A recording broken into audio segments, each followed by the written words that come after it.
Hi అండి. Hello అందరూ బాగున్నారా? సో మా అపార్ట్మెంట్లో జరిగే వినాయక చవితి నవరాత్రికి అనమాట బొటిక్ నుంచి ఎర్లీగా వచ్చేసాను. బీరువాలో ఎన్ని చీరలు ఉన్నా కూడా ఏవి లేనట్టే ఉంటాయి. అన్నీ పాతవే, కొత్త మోడల్స్ ఏమీ లేవనిపిస్తాయి.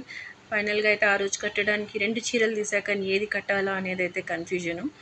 సో కొంతమంది ఉంటే ఒకరిద్దరు ఫ్రెండ్స్ని అడిగితే ఫైనల్గా ఇది ఫైనల్ చేశారనమాట. అది ఇంకో రోజు మళ్ళీ ఎలానో కట్టాల్సిందే, కానీ ఆ రోజు ఏం కట్టాలి అనేది కూడా పెద్ద కన్ఫ్యూజన్ అనమాట. ఈ శారీ వచ్చేసి మా మరదలు పెట్టిందనమాట. పూజలకైతే బాగుంటుంది కదా సింపుల్గా. నాకైతే చాలా నచ్చింది ఈ లుక్. ఫస్ట్ అంతగా అనిపించలేదు, కానీ కట్టాక మాత్రం నాకు చాలా బాగా అనిపించింది. సో ఫైనల్గా అయితే గబగబా ఫ్రెష్ అయిపోయి ఉన్న కొంచెం టైంలోనే ఫాస్ట్గా హెడ్ బాత్ చేసేసి రెడీ అయిపోయి, ఇంకా ఇది కొంచెం చూసారా, ఇది మ్యాచింగ్ గాజులు అనమాట.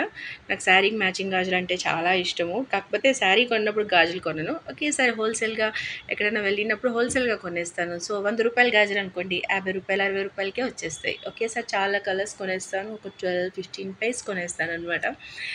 సో అవే తిప్పి తిప్పి ఇటు మ్యాచ్ చేసి అటు మ్యాచ్ చేసి వేస్తాను అనమాట. సో ఫైనల్ గాజులు కూడా చూసారా ఎంత పర్ఫెక్ట్గా మ్యాచ్ అయ్యాయో.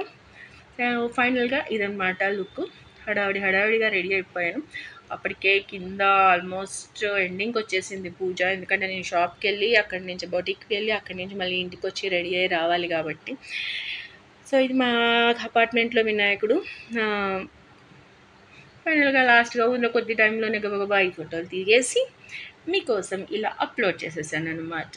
Bye bye.